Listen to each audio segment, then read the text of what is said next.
Hey y'all, it's Chekhov. If you're new here, welcome. This is a speed draw video of me making the 2026 New Year's poster for my comic, The White Diamond Steven AU, called Steven A Universe, otherwise known as Ask White Pearl and Steven. If you're interested in reading the comic in full, it's available for free on Tapas. There is a link down in the description below. Today, we'll actually be answering questions collected exclusively from Tapas, so if you are one of the people that had commented a question on the website and it didn't get included in the post itself, it's very likely here. Unless it was already answered in the FAQ on the Tumblr. In that case, it's there. Alrighty, let's get this party started. We'll do some in-depth questions in the beginning, and at the end I'll also do simple rapid-fire responses to some easier questions. And here we go. First off, Silly Bincho asks, which character dynamic with Rose do you find most interesting to explore? Personally, I think Amethyst and Rose is very interesting. Amethyst and Rose's relationship is one of those dynamics I was very happy to get a chance to explore, since I've ungoned Rose for this AU. I'm not claiming to do it full justice, but I hope it is at least fun to see. Amethyst is very much attached to Rose as a mother figure. That was primarily what drove her into jealousy in Season 2. It's complicated though, because I still need to give her a way to grow up even with Rose still being there. I am also, perhaps very obviously, looking forward to deconstructing Rose's relationship with Pearl. And by deconstructing, I don't mean destroying. I hope you guys understand. Those are very different. I see a lot of frankly rude and mean-spirited comments about how their whole thing is a nothing burger, which always gives me pause because that's definitely not what I saw when I watched the main show. Rose and Pearl are interesting to me because their relationship is incredibly deep and complex. And although I know there is a lot for them to work through, I would hope to do it more justice than just a surface level shallow, oh, Pearl realizes that she means nothing to Rose after all and moves on to somebody else. Because that's very much not what is happening, and is not really even what needs to happen in my opinion. But, alright, I'll get off my soapbox now. Alright, this next username, I apologize if I fuck it up, it looks French and I'm terrified of the French language. Le Chupet asks, will Steven's parents from episode 1 ever come back in the future? Not as a permanent fixture, of course, but more so a way for Steven to face this part of his life. Without revealing too much, yeah, that part of the story isn't fully finished. I still reference it once in a while. I think my hesitation to talk about this is twofold. One is just my standard of keeping future plot points a secret. And the second is the fact that for the past 5 or so years of the comic, there has been a single, very voracious, very determined child, and I hope it's a child, because the idea that an adult has this much time to harass others is a bit disappointing.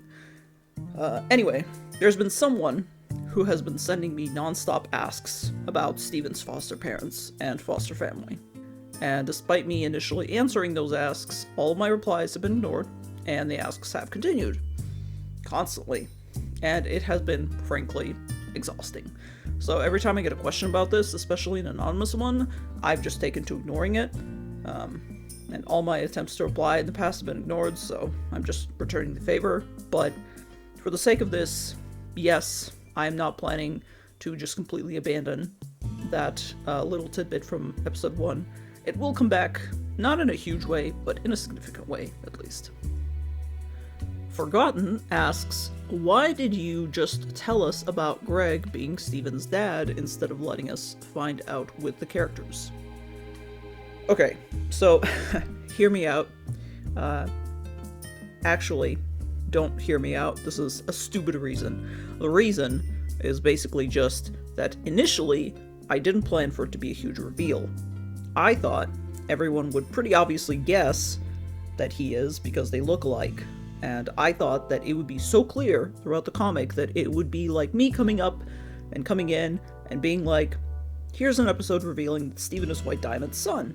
and expecting the audience to go, "Gasp, we never knew." I mean, okay, obviously that sort of reveal will happen for the rest of the comic characters, right? It will be relevant and shocking in the comic, but not to the greater audience, right? And I thought Greg being Steven's dad would be like that as well, so I just never bothered to keep it a secret, just like I have been very clear about who Steven's mom is from day one. That's basically the entire reason. 4 asks, is there anything from the early chapters that you would ever want to go back to and remove? And what are some unused ideas or concepts, whether because they didn't fit in the story or were just bad? So the funny thing is, I actually planned to make this concept its own whole video, way back when, like several years ago. I may still do that at some point when I get the chance. The truth is, I have an entire document where I sometimes dump script ideas or just jot down episode summaries, mostly for myself to reference in terms of chronology. And I also do it to measure out how many episodes will be in a season. Anyway, this document actually rarely gets edited. I'll just dump a bunch of stuff in and then won't touch it for months. So sometimes when I go back and glance at my episode summaries, I'll realize that I ended up writing and drawing something completely different than what I'd planned.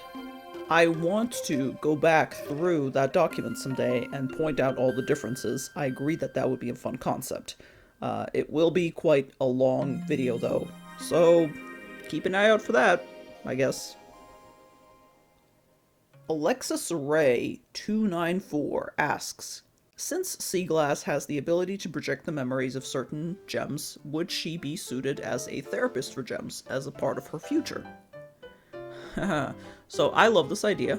I love it, and I think that would actually be really good as a concept, right? We often edit our own memories without realizing, and we often misremember the way the things happen in the heat of the moment, so I can definitely see how that would be an incredible tool for a therapist to have.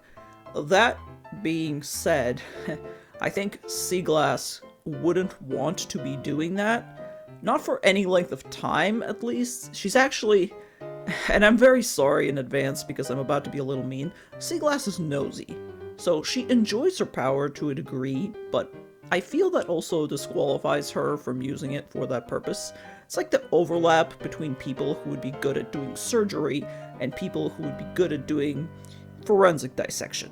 The two have overlapping skills, but the goals are different. I hope that kind of makes sense. Mrs. Nameless asks, what are your plans after you finish the story, the entire comic? Hopefully working on my own original projects. I have several kind of on the back burner right now.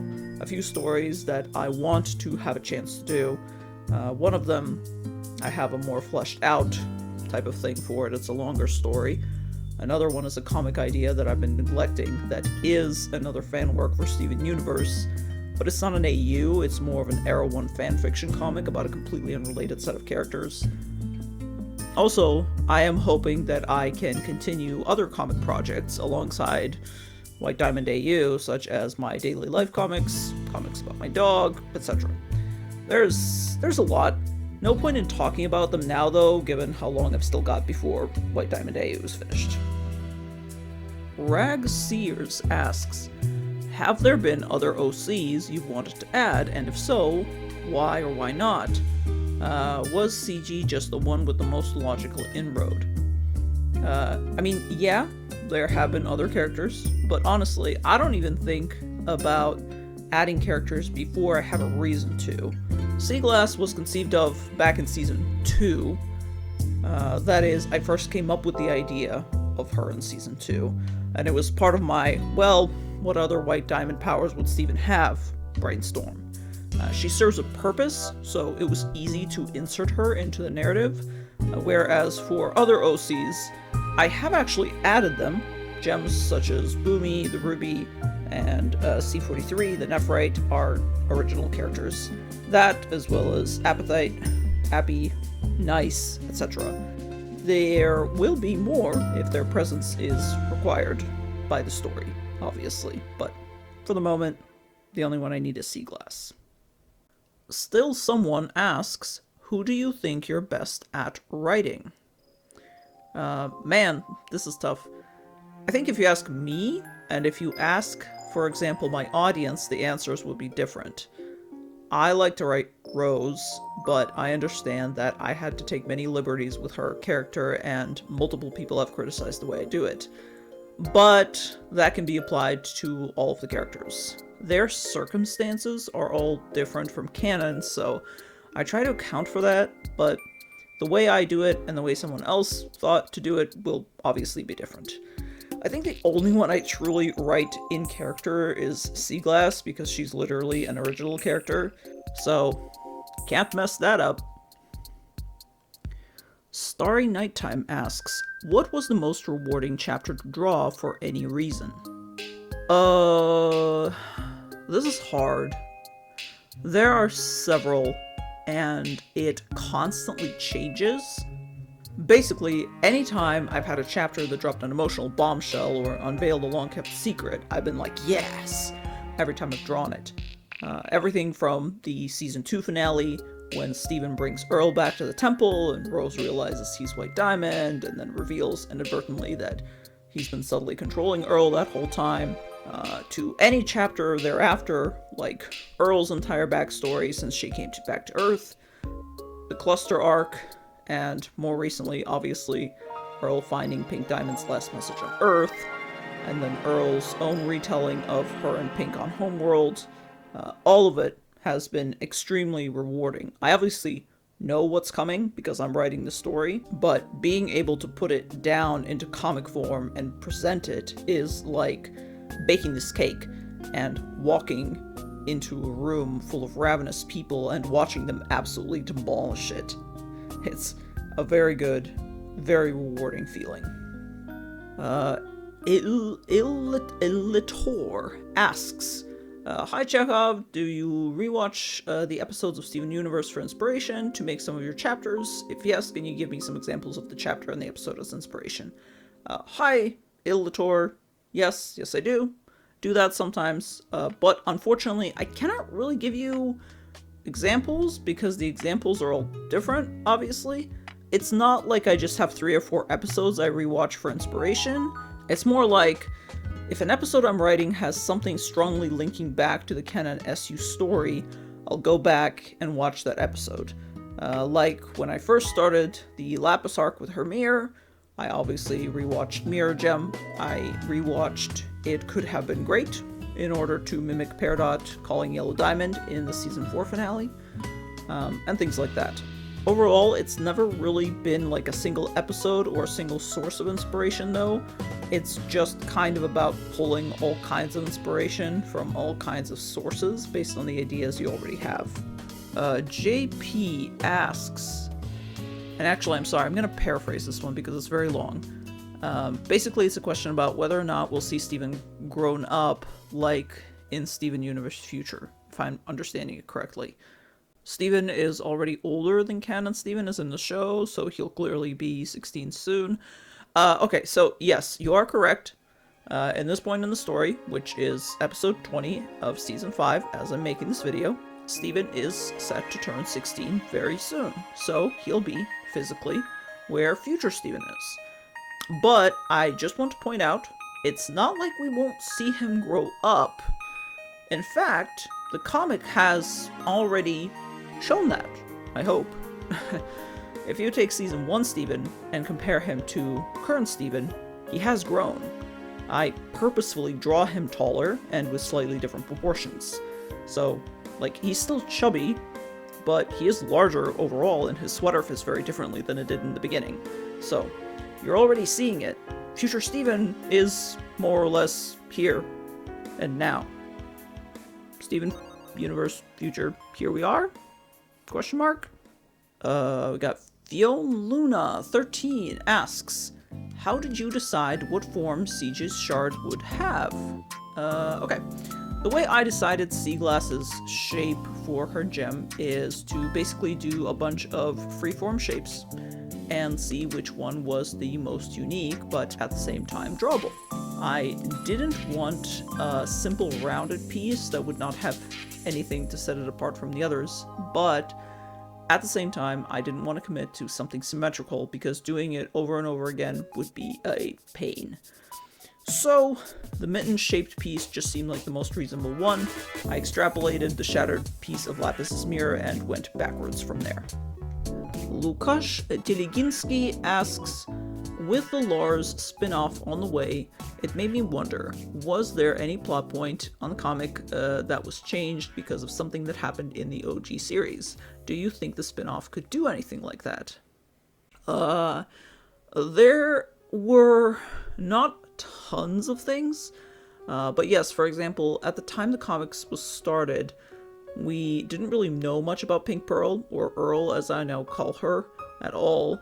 I only had the Diamond Days trailer to go on. Nothing was known about her original personality, because she was still being controlled by White Diamond at that time. Although I think I had a reason to suspect she was initially Pink Diamond's Pearl. That was a pretty quick connection the fan base made. After we found out more about her, I kind of tried to implement it into the story, especially after she was released from Steven in Season 3. As for Lars of the Stars, yeah, I think I would probably bend the knee to canon, as it were. Unless I severely disagreed with it, I would try to be conscious of any new lore that it brought up, especially if, as we suspect, Lars of the Stars will be homeworld lore heavy. Then I'll be very interested in any details it presents, and yes, I will add it or try to incorporate it into the story somehow. Gentle Na asks, what is your favorite part of making the comic, including writing and drawing, and do you have any tips for aspiring comic artists? My favorite part of making the comic is actually making the comic. I personally really enjoy the storyboarding part, the sketching, and doing line art. I'm less thrilled about the coloring part of it, but I find ways to have fun with that too. And that's also my tip for artists. You gotta enjoy the process. If you only ever look forward to the part where you share your comic and get comments, likes, clout recognition, but you don't actually have fun making the thing you're sharing, you're going to burn out fast. You have to be somewhat in love with the grueling process of creating stuff. Not just in love with the idea of making it, although that's normal, obviously, but the process itself. And I know that's maybe a little mean, because I know plenty of really young people who are like, I want to make a comic, but they don't actually enjoy the process, and it's super difficult and not at all fun for them. So my advice would be, if you want to share a story with people, there are many ways to do it. It doesn't have to be a comic at first. Just because you read a lot of fan comics doesn't mean you have to share your own story in that format. It's not the only format.